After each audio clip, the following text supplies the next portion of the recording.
Hey, what's up, everybody? You are watching Leveling Up with Benjamin Banks. With me, your hero, Benjamin Banks, and joining me as always are my co-hosts Rebellious D and Trav. How you fellas doing tonight? Hey, man. What's Hungry. going on, guys? We both hungry. I'm tired, man. I've been up since 4 a.m.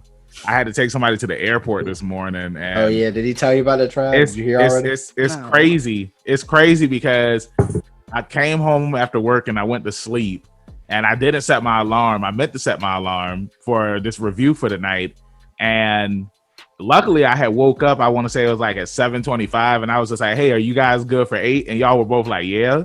And then I go back to sleep, and then I wake up. I'm like, "Oh snap! It's 8:09." Now, who'd you have to take to the airport? Let's just keep that off. Okay, so you didn't have to take somebody to the airport. Oh, Trav, you supposed to say you want to tell us about it? Or he's supposed to say no. So he always does that. He's always like, "Man, I had to do this, this, and this." Like, if they ain't put a gun to your head, bro, you didn't have to do nothing. Look, this what if to go out of his way and constantly do stuff, bro? Nobody forcing you. All Might don't look that tired. But what if it was Michael? Oh, he's coming, Banks. Stop bringing him up. He's flying here from Dominic right now. I know. So, on today's video review, we are reviewing season 2 of Close Enough, which came out back in February of this year, which I didn't even know. Like, excuse me, sorry. We did a review for season 1, but I don't think that there was like ever a release date on like when season 2 was going to drop. And I remember like when the Tom and Jerry movie had came out, I had saw that season 2 of Close Enough came out, and we've talked about this before about how HBO Max, how they don't advertise their stuff. Yeah, like the only thing that they were promoting was Tom and Jerry, Mortal Kombat. Yeah, I was just about to say, dude. The only thing I see is Mortal Kombat. Yeah, everywhere I look is Mortal Kombat. Well, I get it, but it's like.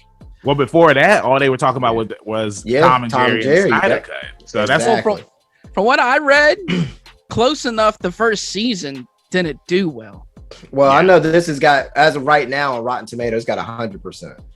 No. I meant their streaming numbers. No, I'm just saying. Like, I'm not talking about. I don't know how. Yeah, I'm just saying like they're popular. Well, I think season 1 was still got like good reviews. It just didn't get streamed. Close Enough is one of those weird things. It's a niche cartoon, so it's like people that watch it are into that stuff. Yeah, it's like so nobody's gonna really rank it bad. Yeah, I feel like if you grew up watching a regular show, you're gonna watch this show.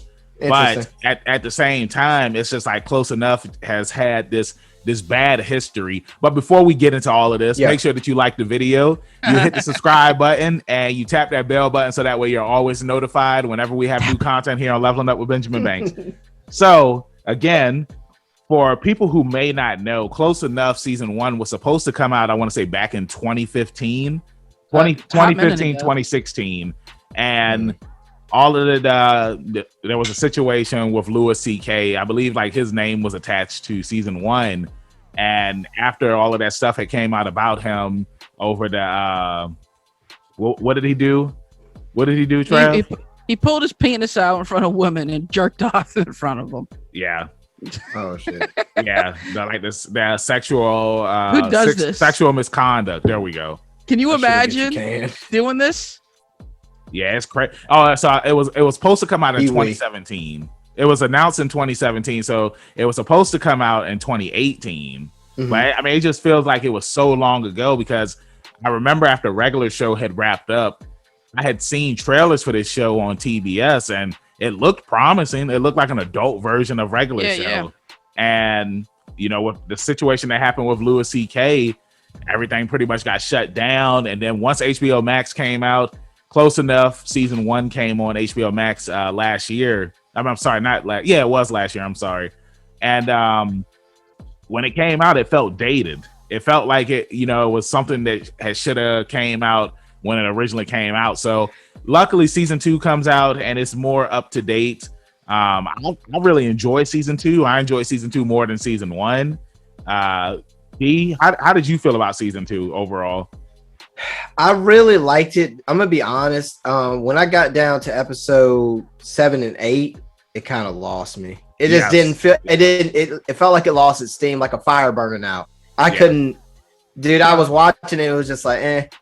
Yeah, episode 8 is trash.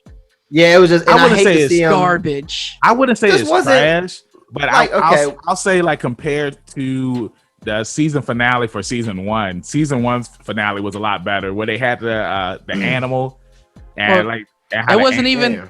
But season 1 that won't even like it's supposed to be a season finale. No, it's just a season finale for that season. No, but I'm saying like, they didn't make it as that. Remember, they cut 2 episodes. That's right. There were 10 episodes. They cut the other 2. That's right. Do you think we'll get them in a bonus then? Yeah, they released them. Oh, they did? I think it's like on the website or something like that you can watch them. I didn't. They released them as like bonus content. Okay, yeah, I figured they would. Especially with it being an animated thing. Obviously, they would use it in some capacity.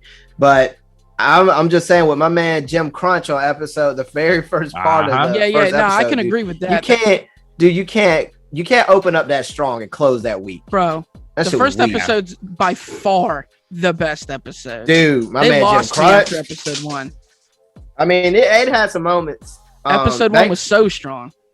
Yeah, I'll say that when I saw the first episode, when I saw the thumbnail for it, I thought that it was going to be like a wrestling episode, and then when I actually watched it, I was just like, it was just a working out. You thought he was episode. Rocky Johnson or something? Yeah, exactly. And he was killing it. The funny thing about this is, I started watching it at the gym, so it was getting me even more pumped because I'm just like, the first episode, because what was it, Swole Town? Swole Town. We was at the gym and everything, and I was just like, man, I'm at the gym too. I'm trying to get like you, Josh.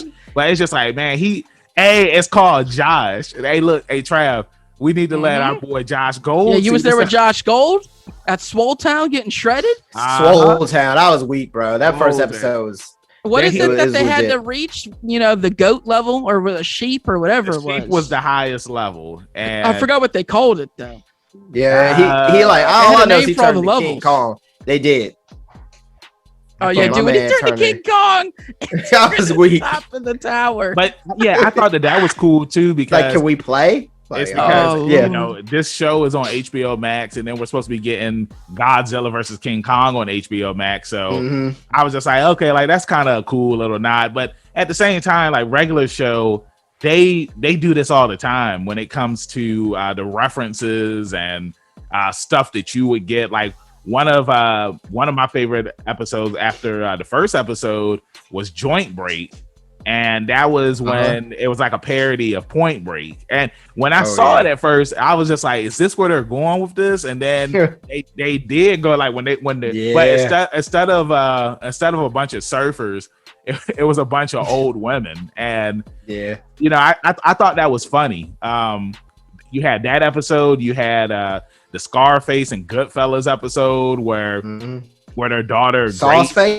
Sauce face, man, that was one of my favorites. I thought that was really, really cool. Anytime, it reminded me of something we would have watched on like Nickelodeon at some point, like a Hey Arnold episode or something like that. See, it was just very funny. It reminded me of the episode of the Boondocks when Riley and his friends, like they owned the cookie business. Yeah. Yeah, that's what it reminded me of, and it was funny. Like it was funny. Candace, like they were selling the taco sauce, the hot sauce, yeah, the hot sauce. I forgot what they call it though.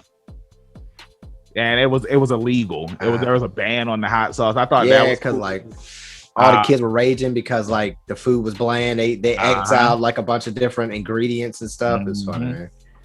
Like I said, you had the Point Break one, and then my favorite was the Die Hard one.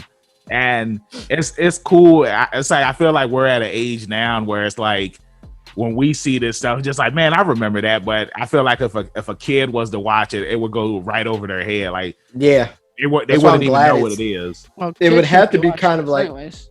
but it has to be centered around an adult.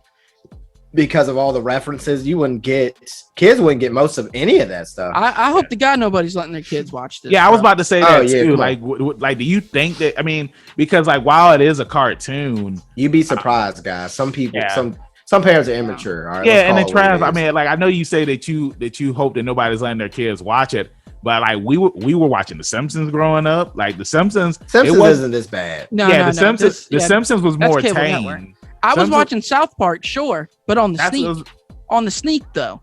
Yeah, and then I was sitting in the living room with my mom and dad watching. I think the worst The Simpsons did back then was the Tree Houses of Terror or Horror or whatever it's called.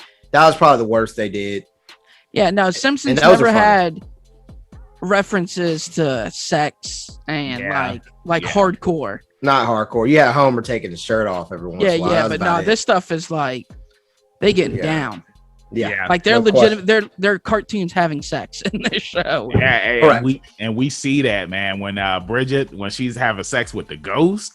Oh yeah, like that was another reference to the ghost movie. And so we got to the ghost movie. You seen it? It's not on the list. You seen it? Oh no, I've seen Ghost. Like who doesn't remember the scene at the end of the movie where like the demons, the glass broke? Oh yeah, the glass broke and fell into the guy to hit. Oh man, like yo, I was afraid of that scene, man. Oh yeah, Ghost was it was kind of dark, actually. Mm-hmm. But you know, Swayze came back for that revenge, baby. Mm-hmm. It was funny because Bridget, it's like she discovered that she was always the bad person in the relationship. Like whenever somebody wanted to get close and they started opening up, hey, I brought a toothbrush to leave over at your house. She was just like she hit him with the hold on, Rondale. Yeah, that was funny. That was pretty funny. Yeah. He looked like he was gonna propose, but he had the toothbrush. Yeah, it was just a toothbrush. Yeah, there was a lot of that. And what was it? Episode 5, Handy. That one had heavy adult tones to it too. Oh, definitely. Yeah, when he comes in and he thinks his mom's in there with the plumber. He hears Bob noise. Vila? Yeah, the Tool Man, Bob Vila. Oh, that was cool too. They had all the Tim Allens in that one episode. That was pretty funny too. I mean, it had a lot of good callbacks, man, to the 90s and stuff. Exactly. And 80s, well, that's why I'm confused. Where it's like Banks is talking about season 1 was dated and this one felt up to date. They didn't do anything up to date. I think he means the time. Callbacks. But what was season 1 based around like certain punchlines from the year it was supposed to come out is what he means. Yeah, there were certain references in season 1. They did what South Park does. Yeah, they take what's going on in the world at the time and try and tie it into their episodes. Yeah, but when season 1 came out, it's like you could tell that like some of the stuff that they were making reference to or they were joking about, like it would have made sense if it would have came out when it was originally supposed to come out. But because it came out in 2020 instead of 2018, that's what I mean where it feels dated. But like overall, I mean, like I thought it was a good season. We also had the episode where Alex, he had finally updated his phone. He got a smartphone and pretty much got taken into the Matrix. I thought that was interesting. I thought that was interesting. Something that I love about this show is the adult themes that we see. Like in one of the episodes with Bridget, where she's obsessed with being on her phone, and it's just like she was in LA. And she got on her phone and then she ended up getting on the airplane to go to Japan. And like, she wasn't even paying attention to anything. And like, pretty much her life was just passing her by because she was doing everything on her phone. And the reason why I love that is because how many times sometimes like we just get like heavily invested on what's going on our phone.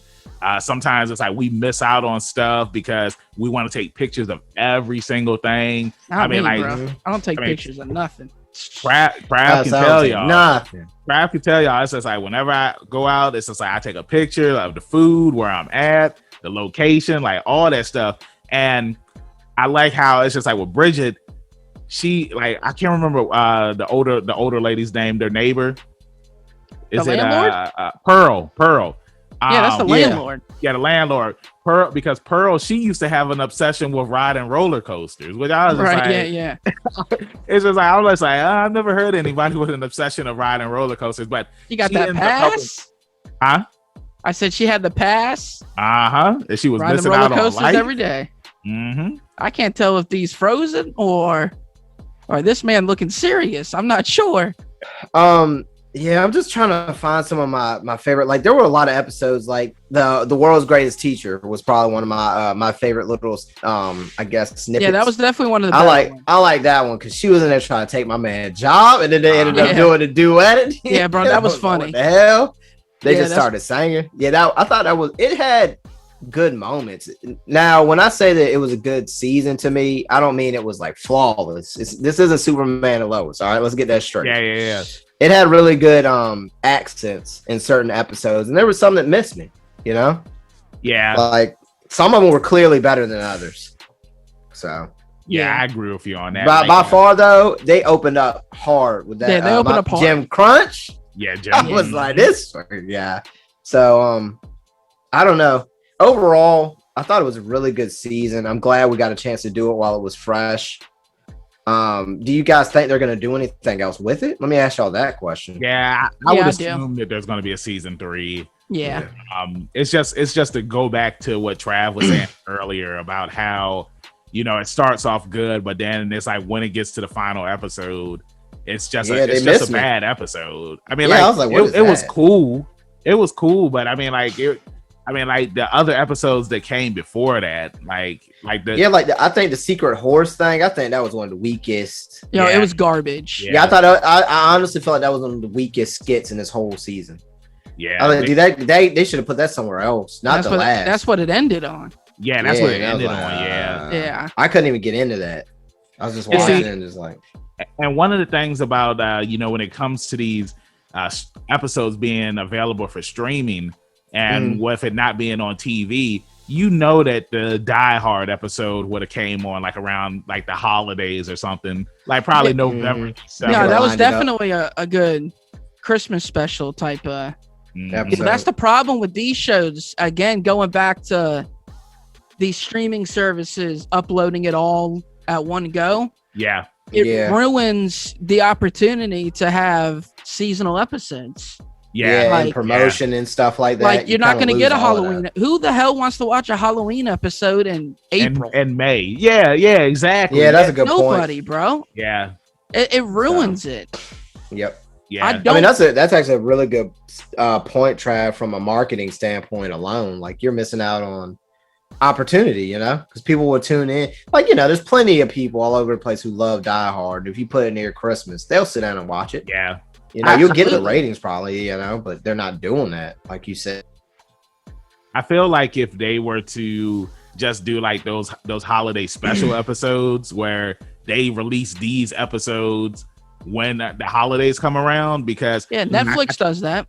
Because I know that there's another show that I had just recently watched where it's like they had a Halloween episode, they had a Christmas episode, and I'm just like, man, I get it. I get that they drop everything at once. And, it's supposed, in their world, it's supposed to be a yearly thing. So I get that. But it does suck when, like you said, Trav, when you're watching a Christmas special in April.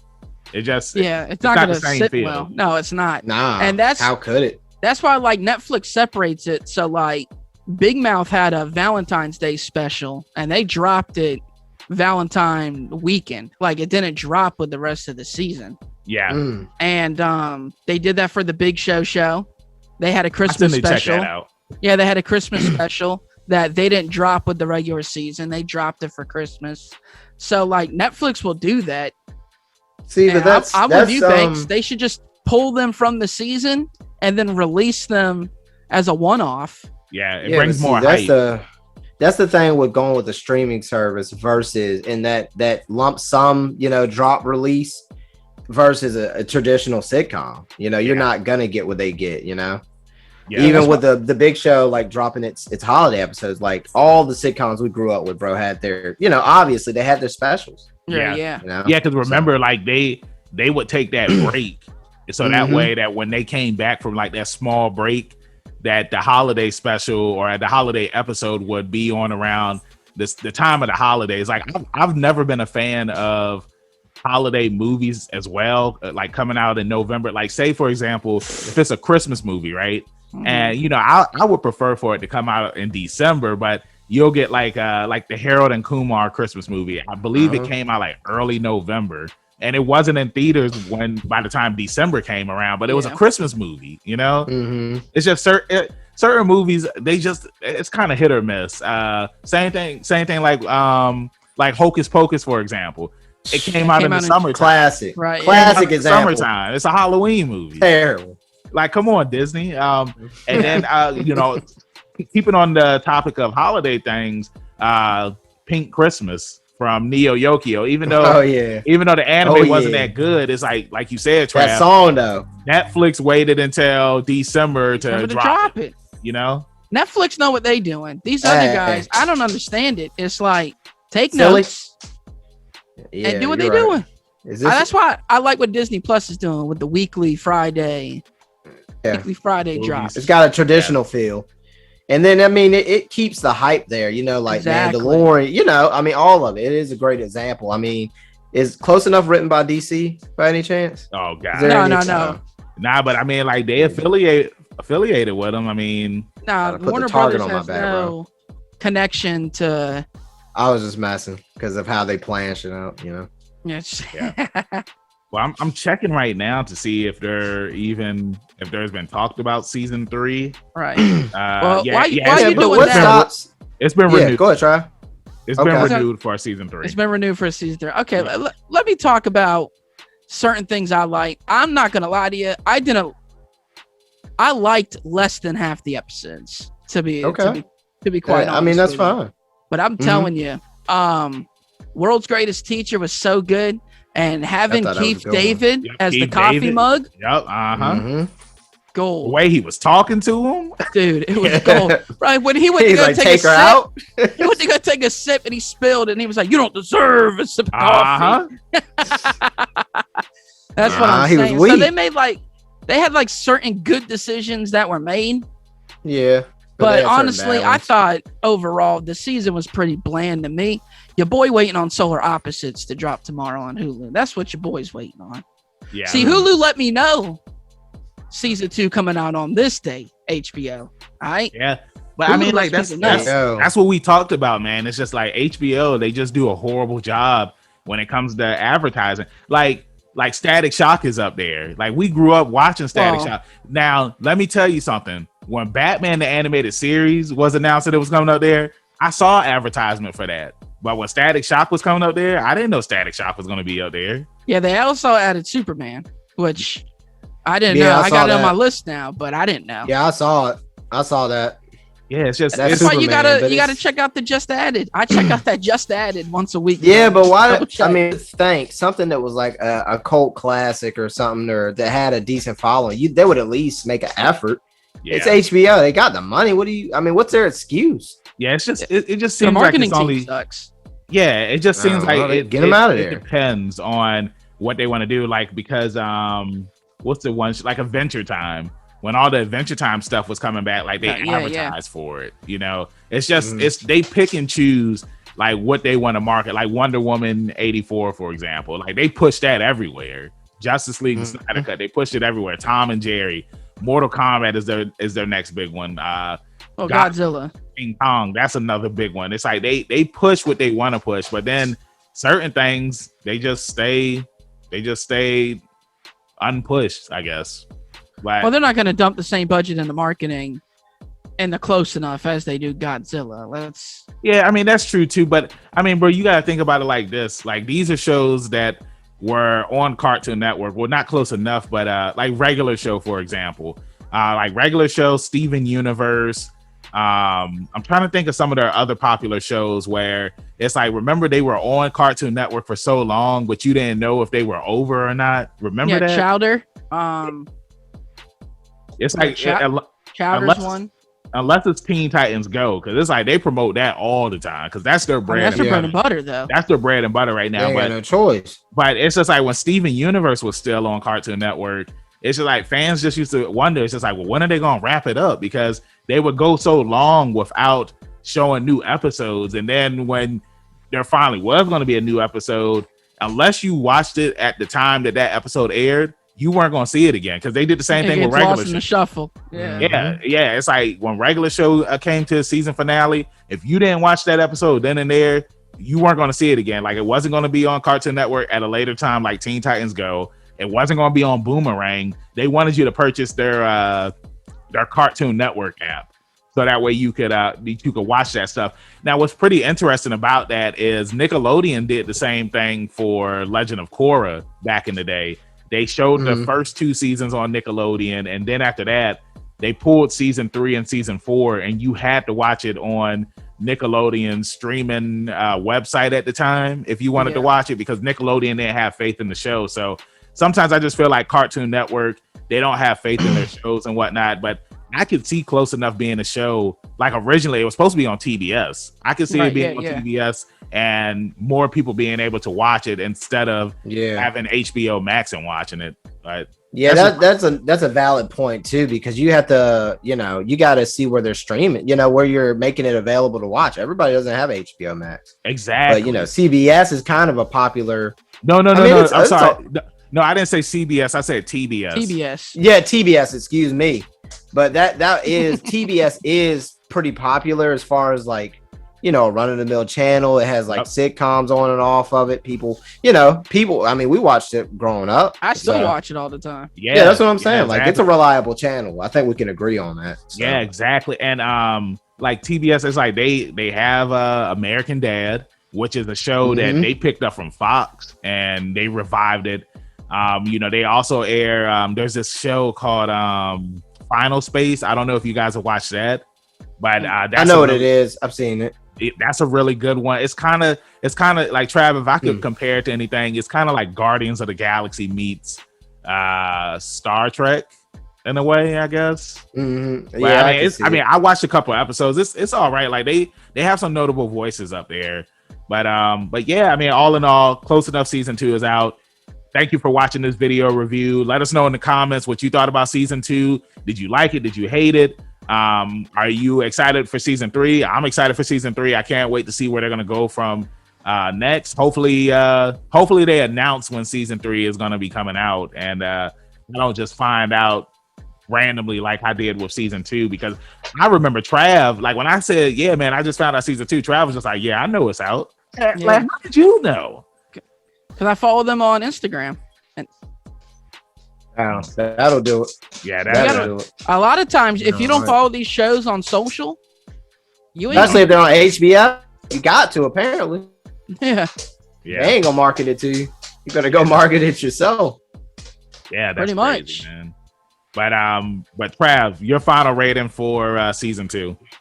I give it a 5 out of 10. 4. Bro. Oh yeah, I knew he was going very low. I mean, it's just like I said, it missed me too. It doesn't suck, but I want to tell somebody. I want to text somebody and be like, "Bro, you gotta watch Close Enough." Like I want to say, it's not. It's just there. Just don't get it twisted. Yeah, it had its moments. I agree, Trav. D. It just it hit a little bit more for me, so I'm gonna go ahead and give it a. Nah, just kidding. Probably about a 6.75 out of 10. That's right.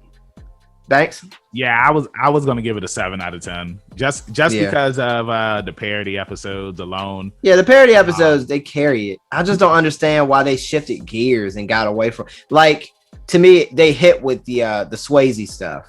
So why not use more of it? You know what I'm saying? He made more movies than those, or pick a theme for a season and just stay with it. If you're gonna run parodies, they could have ran Swayze parodies. They could have done Tim Allen parodies. I mean, it's just some of the names used, but they could have done a little bit better.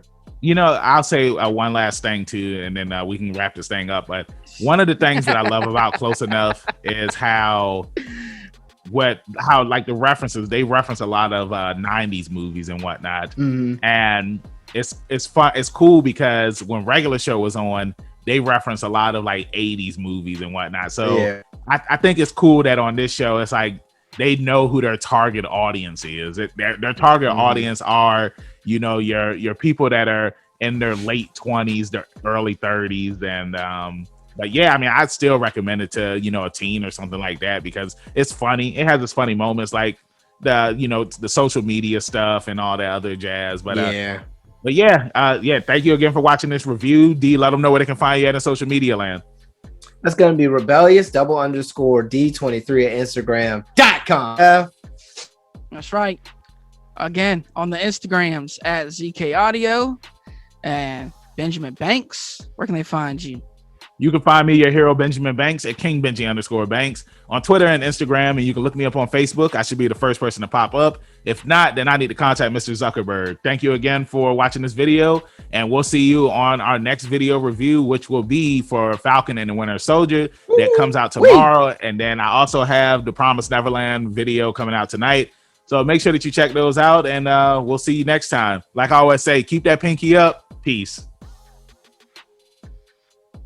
Thank you for watching a brand new episode of Leveling Up with Benjamin Banks. Make sure that you hit that like button and you subscribe to our channel. Hit the bell button so that way you're always notified when we have new content on our channel. Make sure you check out our podcast where we release new episodes every Tuesday, and the video of that episode is uploaded on Friday. And you can find new episodes of our podcast on all podcast platforms. Make sure you follow all the Leveling Up with Benjamin Banks social media accounts at Leveling Up Banks on Facebook, Twitter, and Instagram. Also, we have a Patreon. If you're feeling generous and would love to donate to us, it's at Leveling Up Banks. And huge shout out to our patrons. We really appreciate you and thank you for the support. We'll see you next time on Leveling Up with Benjamin Banks.